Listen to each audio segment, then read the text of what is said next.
Os Caritiana habitam atualmente uma terra indígena de pouco mais de 90.106,37 hectares, localizada em Porto Velho, Rondônia, em região de faixa de fronteira com a Bolívia.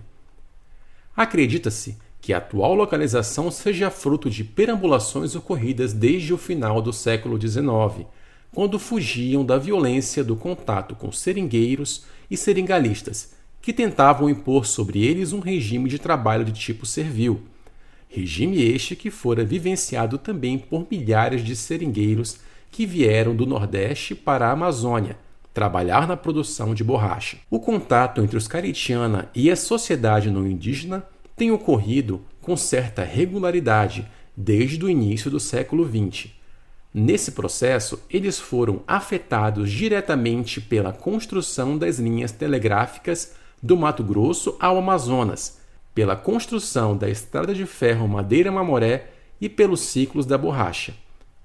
O deslocamento para áreas mais recônditas parece ter sido a principal estratégia do grupo para se defender das ameaças representadas pela crescente presença dos forasteiros. Embora a homologação da terra indígena caritiana tenha ocorrido em 1986, essa terra indígena vem passando por diversas intrusões, sobretudo por madeireiros e garimpeiros. Tais intrusões têm colocado em risco a segurança dos indígenas e a sustentabilidade de seu modo de vida. No conjunto das pressões antrópicas que a referida terra indígena vem sofrendo, parte dela foi alagada com a construção do complexo hidrelétrico do Rio Madeira, o que ocasionou a redução de áreas tradicionais de caça e pesca, utilizadas pelos Caritiana. Nesse contexto, se fortaleceu um movimento que busca ampliar a área demarcada, considerando parte dos territórios habitados no passado.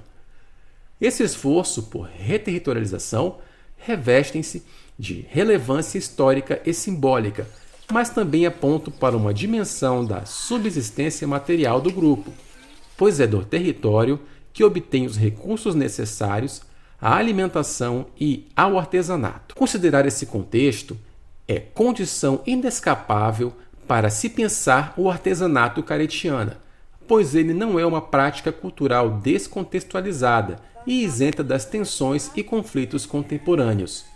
Ao contrário, reflete as contradições e tensão e, de igual modo, posiciona-se como resistência na luta pelos direitos existenciais dos indígenas.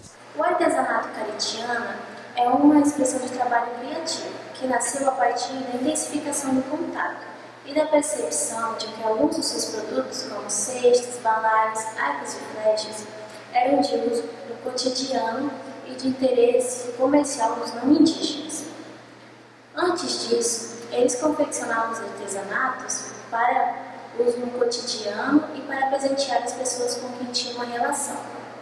Os produtos que observamos hoje, expostos em feiras, eventos e redes sociais, são mais para fins comerciais. O pagamento recebido pela venda de seus artesanatos, contudo, quase sempre está aquém da valorização monetária que as qualidades estéticas e o esmero técnico materializados nos artefatos merecem. Muitas vezes o valor pago não cobre os custos da produção e do transporte. Desse modo, nota-se uma polarização. De um lado, há por parte de alguns a compreensão de que se trata de um produto especial, que expressa uma forma de resistência e catalisa saberes, técnicas e tradições. De outro, há uma atração por seu caráter exótico, mas a recusa em adquiri-los a um preço justo, tratando tais produtos da cultura material como mercadorias comuns, sujeitas à lei da oferta e da procura. O artesanato, como que eu comecei a trabalhar artesanato? Porque muitas vezes nossos sementes da nossa região não é valorizado, né? E Eu pensei nas reuniões, nos encontros indígenas quando eu vou, eu nunca vi nosso semente ser valorizado. A maioria dos parentes trabalha com tucumã, essas coisas, pulseira de tucumã, tudo isso. Aí eu pensei, eu vou fazer um trabalho diferente, que é açaí, que é a marca do nosso país, né, da Amazônia brasileira. Então eu pensei, eu vou trabalhar com as sementes locais. E há miçangas, né? Alguns miçangas, eu trabalho com miçangas e com semente, que é da nossa região, que é açaí. E também o mulungon. Todos o meu trabalho aqui é da nossa região, não tem do outro. Só a jarina, semente de jarina que vem de fora, né? Eu não sei se é da nossa nativa da nossa região, né? Mas todos aqui que eu trabalho aqui é da nossa região. Açaí, buriti, todos. Essas sementes são tratadas, elas têm tratamentos especiais. Tem uma pessoa que é o nosso conhecido que faz tratamento. Antigamente não tratava a semente, por isso que corroía os cordões. Hoje mais não. Hoje eles são tratados, eles são beneficiados de tratamento, né? As sementes. Tem algumas aqui, por exemplo, essa daqui, essa semente, a gente não trata, porque a gente não... ela é nativa mesmo da nossa região. Ela tem muitos nomes, de forma... muitos nomes. Uma delas é paricá, né? Aripari, faveira branca, uma árvore de porte grande, né? Que é essa semente. E a nossa açaí, eu trabalho mais com açaí. Vocês estão vendo aqui, que é o meu trabalho, junto com a minha esposa, né? A gente trabalha dessa forma, valorizando a nossa semente da nossa região. É importante porque os artesãos indígenas, eles não são valorizados. Em todos, nosso país. É por isso que eu valorizo muito a semente. Eu valorizo muito o artesanato indígena. Tentando mostrar para a sociedade que esse é o nosso documento, a nossa identidade. Fazer artesanato é a cultura, não é só do indígena, cultura brasileira, cultura do Brasil. Então eu penso assim que tem que ser valorizado arte indígena. Por isso que eu divulgo, hoje eu vendo nas internet, para os amigos, e eu pretendo fazer futuramente a lojinha de artesanato. Eu pretendo fazer. Mas, como eu falei antes, vendia bastante. Hoje, por causa da pandemia, caiu muito a venda. E para onde que eu vou, as pessoas falam, o seu trabalho é muito diferente. Não tem, e por isso que eu falo, valorizar semente, valorizar artesanato indígena. É por isso que eu divulgo, é super importante eu divulgar a divulgação dos artesanatos indígenas, não só meu, de todos. Porque cada um tem a sua maneira de fazer, de confeccionar artesanato. Eu, o outro, minhas tias, meu pai, por exemplo, ele sabe fazer artesanato do jeito dele. Eu faço o artesanato do meu jeito. Então cada um do caritiano, ele faz artesanato do jeito dele. A gente tem muita riqueza. Nosso Brasil é muito rico de sementes. Então, de artesanato, a gente tem várias, por isso que... uma coisa eu digo assim, a preocupação da população indígena em geral é desmatamento.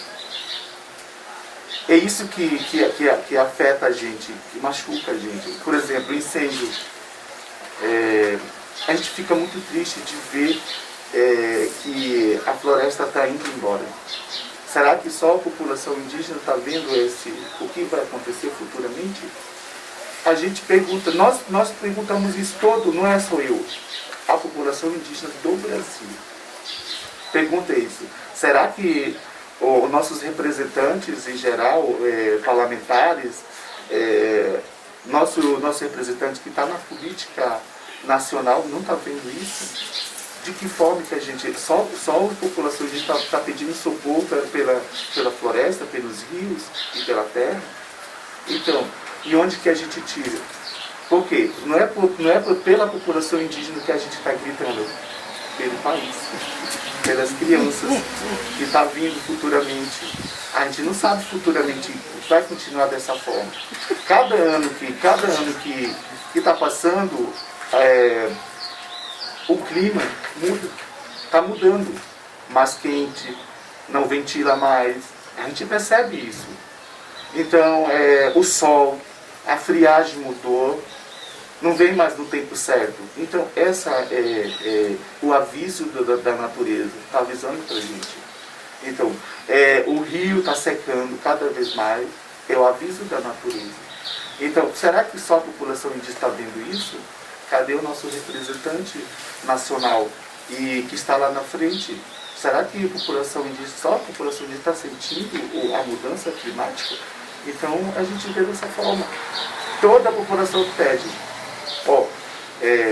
Mas muitas vezes a gente ouve falar que muita terra é para poucos índios.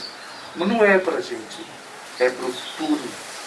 Então, a gente preocupa muito com a natureza. Eu acho muito bom a universidade e a INFRO se aproximar da população indígena para saber a realidade do povo.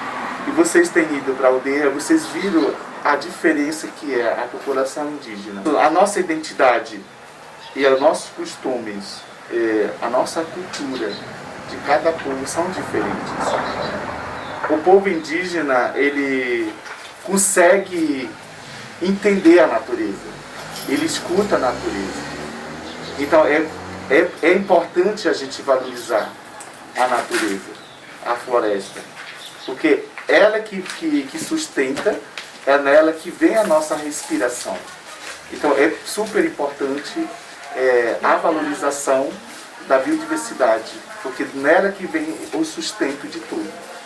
Então eu deixo o meu recado dessa forma. Quero agradecer todos a equipe do INFRO, principalmente a sua pessoa, né, a professora Xênia, que tem se aproximado, que é uma portadora de aproximação da população indígena com a INFRO.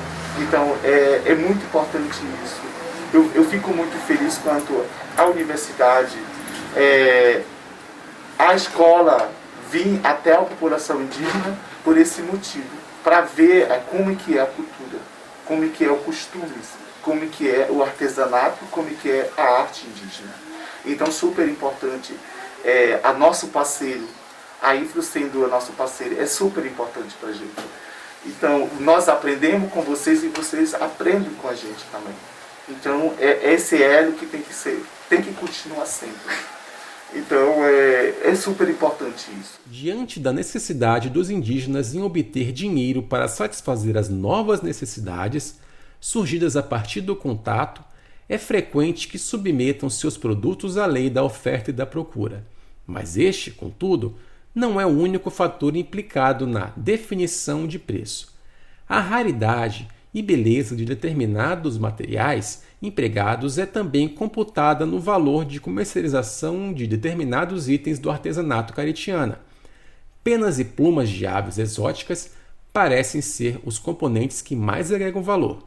Todavia, a utilização desses recursos, assim como de parte de animais silvestres, como dentes e ossos, em atividades comerciais configura crime ambiental, pela legislação ambiental vigente. Outro aspecto a ser considerado se refere às formas de produção e comercialização desse artesanato. No que reporta à produção, destaca-se que se trata preponderantemente de atividade desenvolvida por mulheres. Essa produção é realizada tanto coletivamente, em grandes mesas ao ar livre no espaço das aldeias, como privativamente no espaço da casa. No trabalho de campo, percebeu-se tanto colaboração como emulação na prática da confecção do artesanato. E o trabalho na área externa, o único que podemos observar, mostrou-se articulado à narração de histórias, comentários sobre os acontecimentos do cotidiano e o cuidado com os filhos. Esse é o trabalho que a gente faz para para vendas. Eu e meu marido trabalhamos juntos. Eu e ele trabalhamos e fazemos artesanatos aqui em casa mesmo. A gente fica divulgando pela internet. É assim que nós estamos trabalhando. Eu nunca aprendi sozinha assim com minha mãe faz artesanato também.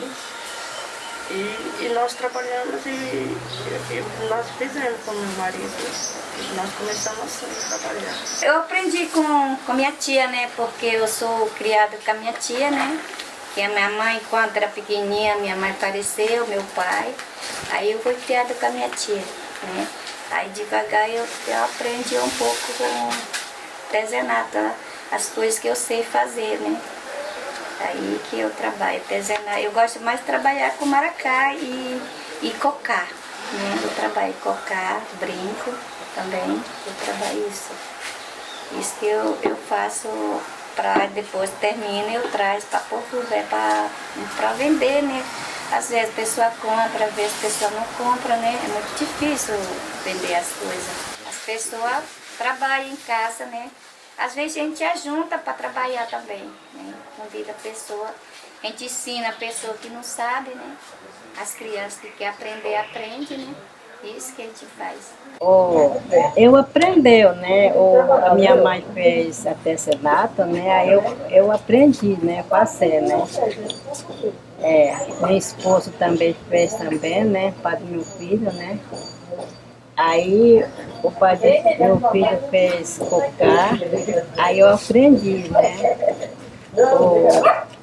A minha mãe também fez tocumã também, aí eu aprendi. É assim. Quando eu estava crescendo, né? Ou 13 anos, eu começo a trabalhar artesanato. Com 13 anos. 13 anos.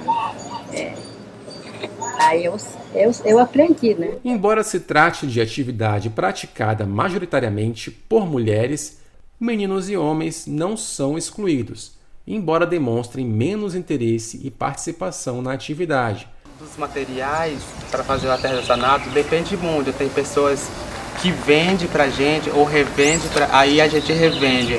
Ou até mesmo a gente vai na aldeia mesmo pegar os materiais, aí de lá a gente já traz pra cá e aqui ela faz, ou ela faz lá mesmo, aí ela traz aqui tudo pronto para ser vendido. E assim vai, um ajuda o outro.